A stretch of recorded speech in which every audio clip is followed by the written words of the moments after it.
dasar yang tidak boleh ditawar oleh siapapun. Nah, kemarin Bu Dani sudah menjelaskan seperti itu, ya kan? Nah, sekarang hari ini tema kita mempelajari tentang hak dan kewajiban warga negara. Nah, hari ini pembahasan kita adalah tentang hak dan kewajiban warga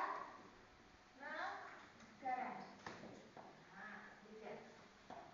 Sekarang kita mempelajari ini.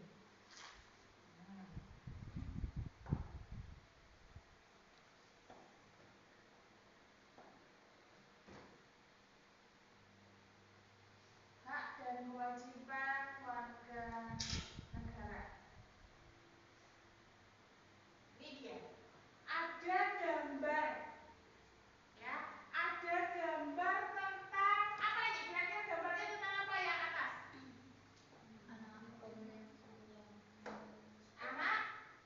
Anak sekolah. Terus di lingkungan sekolahnya ada pemulung. Anak kecil masih mulung. Kira-kira hak apa yang ada di situ? Hak apa yang ada di gambar tersebut? Betul. Hak untuk mendapatkan pendidikan. Hak untuk mendapatkan pendidikan itu sudah diatur dalam Undang-Undang Dasar 1945. Ya, pasal berapa? Pendidikan 31 ayat. Pasal 31 ayat 1. Bunyinya bagaimana Mbak Dinda? Pasalnya? Setiap warga negara berhak mendapatkan pendidikan. Setiap warga negara berhak mendapatkan pendidikan. Pendidikan itu di Indonesia adalah wajib. Pendidikan wajibnya itu berapa tahun? 12 tahun sampai usia SMA. Itu wajib. Kalau anak-anak yang tidak bersekolah itu nanti akan mendapatkan bantuan dari pemerintah melalui biaya siswa dari pemerintah. Contohnya adalah Kartu Indonesia Pintar. Ya. Terus gambar yang ada di bawahnya lagi itu tentang apa? Lambangnya apa ya ini ya? Ini lambang apa ya? Kalau dilihat ini nggak begitu jelas lambangnya. Kalau kita lihat ini lambang apa? Apa? Lambang apa? Ya? Kantor pajak. Kewajiban warga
kewajiban di dalam masyarakat. Ya. Sekarang kalian membuat kelompok, ya, membuat kelompok 4 orang anak membuat suatu percakapan menggambarkan pelaksanaan hak atau kewajiban dalam masyarakat. Nah, kalian membuat contoh suatu permasalahan. Nah, permasalahannya itu berhubungan dengan Undang-Undang Dasar 45 sila keberapa? Ya kan? Karena hak asasi manusia itu di dalam Undang-Undang Dasar 45 mulai pasal 27 sampai pasal 32. Nah, kalian angkat dari salah satu pasal di situ. Ya, kalian angkat dari salah satu pasal tersebut. Ya. Kelompok yang pertama yaitu kita langsung kelompokan ya. Membuat kelompok seperti kelompok yang kemarin karena kelas kita sudah punya kelompok seperti kelompok yang kemarin saja. Kelompok yang pertama yaitu Juwana, Dinda, Zahra, Kaira. Ya. Terus kelompok yang kedua yaitu Neira, Inas, Sarlis dan Hasya. Ya. Terus kelompok ketiga Raffi, Afin, Iksan dan Ahmad Rizal. Terus kelompok keempat Vio, Nuha, Inas Naswa dan Rara. Nah, ini kelompok-kelompoknya ya. Budani bagikan kertasnya. Nanti kalian isi langsung di kertas itu. Terus kalian presentasikan ke depan. Jadi percakapan itu nanti termasuk dalam sila keberapa, termasuk pelaksanaan pelaksanaan kewajiban atau tentang pelaksanaan. Bisa dimengerti? Oke. Budani bagikan ke kelompoknya Fiorenza. Terus kelompoknya Juwana, Neira, kelompoknya Mas Iksan. Silakan kalian kerjakan ya. Silakan kalian kerjakan. Kalian membuat suatu percakapan apakah itu pelanggaran hak asasi manusia atau pelaksanaan kewajiban. Nah, kalian membuat contoh itu. Kalian analisis bagaimana percakapan yang kalian buat. Oke, silakan dikerjakan.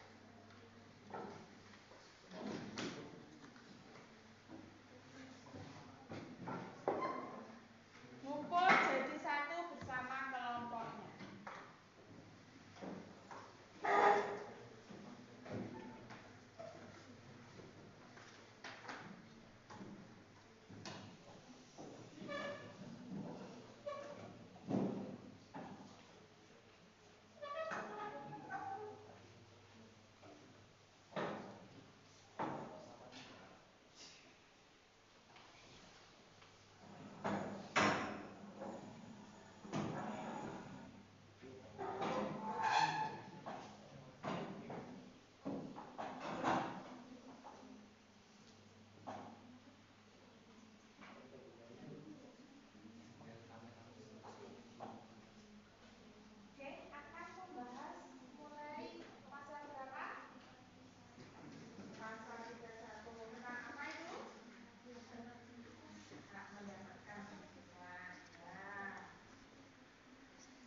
Mengangkat tema pasal berapa, Mbak?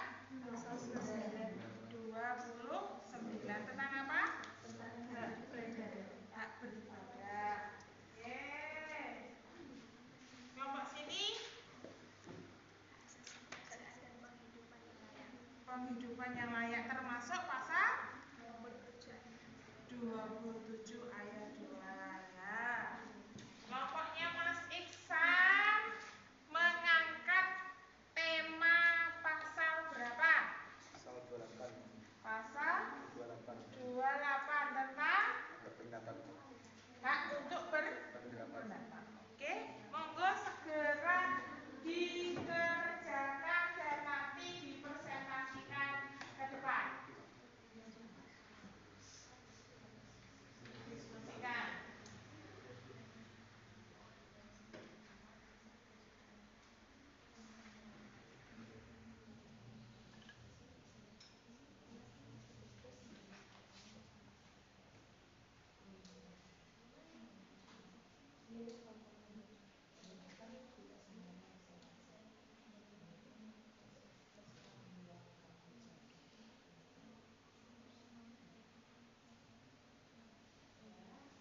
Ada kesulitan?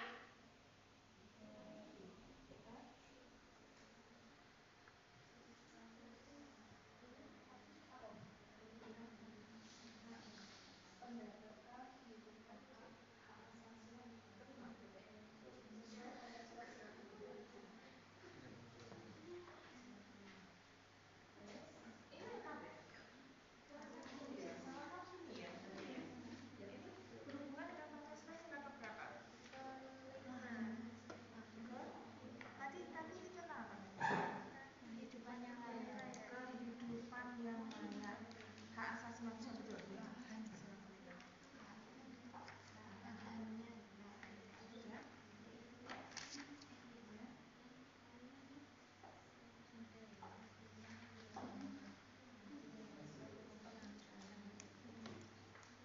Oke.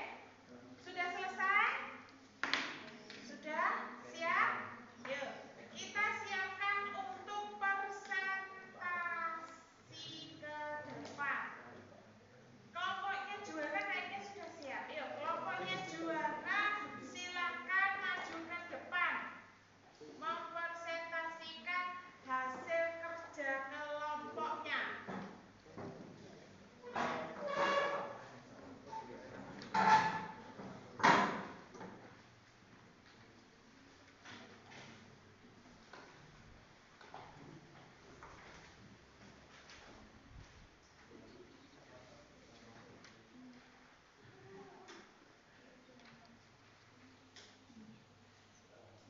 Assalamualaikum warahmatullahi wabarakatuh.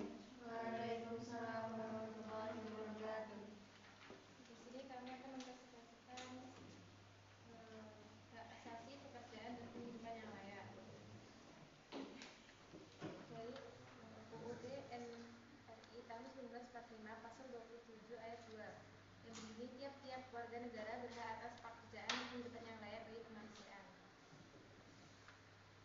Di sore hari terdapat sekumpulan warga yang sedang berbincang mengenai kurangnya lapangan pekerjaan di daerah setempat. Bagaimana ini? Kenapa di daerah kita masih banyak pengangguran dan pekerjaan yang sulit untuk didapatkan? Iya, padahal sudah tertera di Undang-Undang Pasal 27 ayat 2 tahun 1945 bahwa semua warga berhak mendapat pekerjaan dan kehidupan yang layak. Tapi di mana letak keadilannya? Ih, kamu ini kayak nggak tahu pemerintah Indonesia aja. Ini dia kebangetan, parah sih. Ya udah, ayo besok kita datang ke kantor kepala desa untuk menyampaikan permasalahan ini. Keesokan harinya, warga A dan warga B telah sampai di kantor kepala desa untuk menemui Bapak Kepala Desa. Permisi Pak, kami perwakilan dari warga desa Sintang Sari ingin menyampaikan permasalahan yang terjadi di desa kami. Iya, silakan. Jadi gini Pak, warga di desa kita ini masih banyak sekali pengangguran dan mereka kesulitan dalam mencari pekerjaan karena minimnya lapangan pekerjaan. Apakah pemerintah ini tidak menyediakan lapangan pekerjaan untuk daerah kita ini? Baiklah, nanti akan saya sampaikan ke atasan saya. Kebetulan atasan saya adalah teman saya sendiri. Ya, semoga permasalahan ini dapat segera ditangani. Beberapa hari kemudian, kepala desa telah menemui temannya yang sedang bertugas di kantor BPN. Permisi, apakah saya bisa bertemu dengan Pak Herman? Sebentar, saya hubungi beliau dulu. Beberapa menit kemudian, Mari saya antar ke ruangan Pak Herman. Baik, terima kasih. Sesampainya di ruang Pak Herman, kepala desa menyampaikan permasalahan yang terjadi. Ada apa, Bu? Kok tumben pagi-pagi ke sini? Jadi gini, Man, warga di desa saya itu pada ngeluh karena banyaknya pengangguran dan kurangnya lapangan pekerjaan. Apakah pemerintah tidak sadar bahwa warganya masih banyak yang menjadi pengangguran? Jadi gini, Bung, pemerintah sebenarnya sadar akan hal itu, tetapi beberapa warga ada yang tidak setuju jika lahan di daerahnya dibuka untuk pembangunan industri. Maka dari itu, para pemerintah masih bingung untuk memberi solusi untuk permasalahan ini. Ya, saya juga tahu bahwa warga juga tidak memperbolehkan lahannya untuk dibuka karena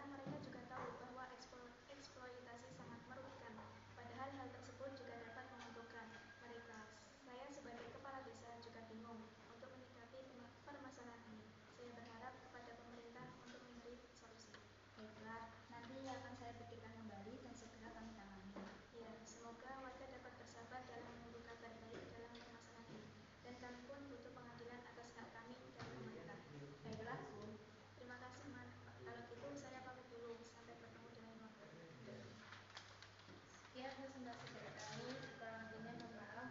Assalamualaikum warahmatullahi wabarakatuh. Aplaus untuk kelompoknya juara. Ya, kalian tadi sudah mendengarkan cerita yang digambarkan tentang ketidakterlaksananya atau hak itu belum sepenuhnya kita dapatkan, terutama untuk mendapatkan lapangan pekerjaan. Ya, hak untuk mendapatkan lapangan pekerjaan itu memang di lingkungan kita itu masih kecil, ya kan? Nah, kira-kira dari kasus tersebut hubungannya dengan nilai-nilai Pancasila sila keberapa? Sila ke-5. Bunyinya sila ke-5 apa Mas Iksan? Yang keras, sila ke-5.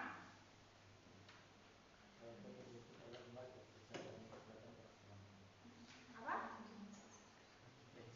Keadilan sosial bagi seluruh rakyat.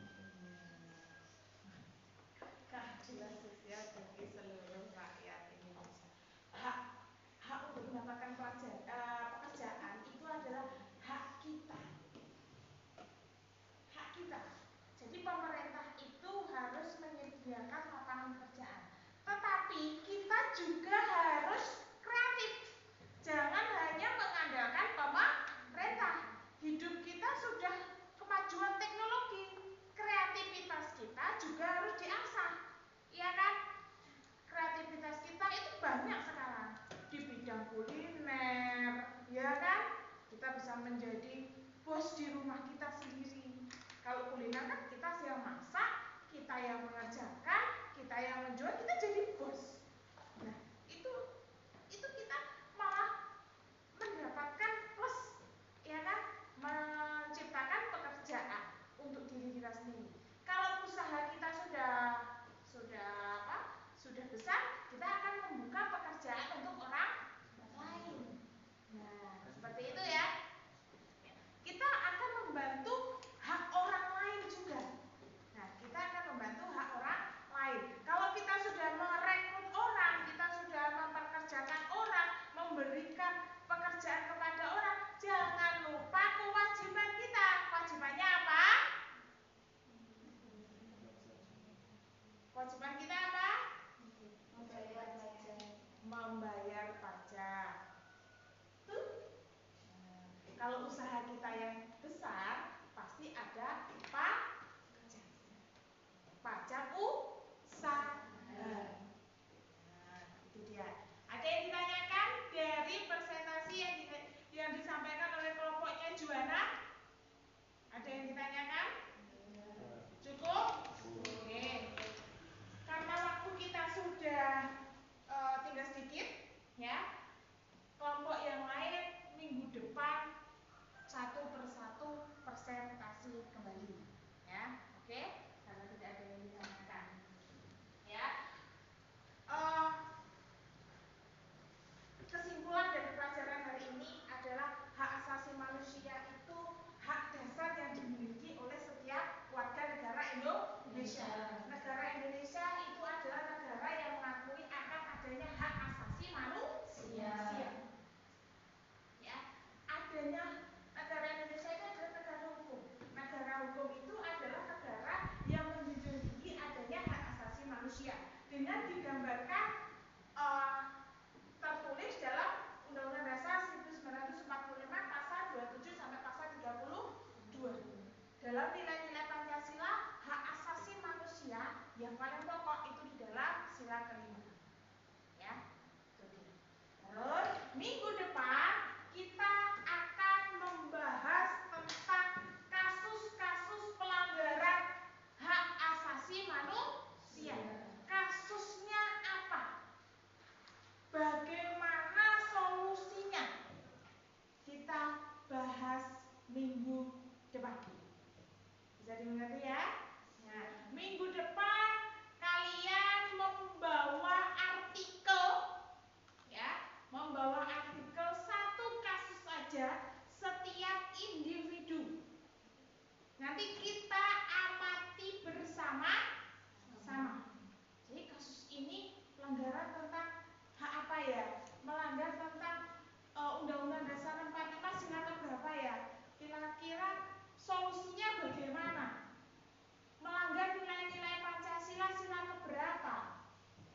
minggu depan kita bahas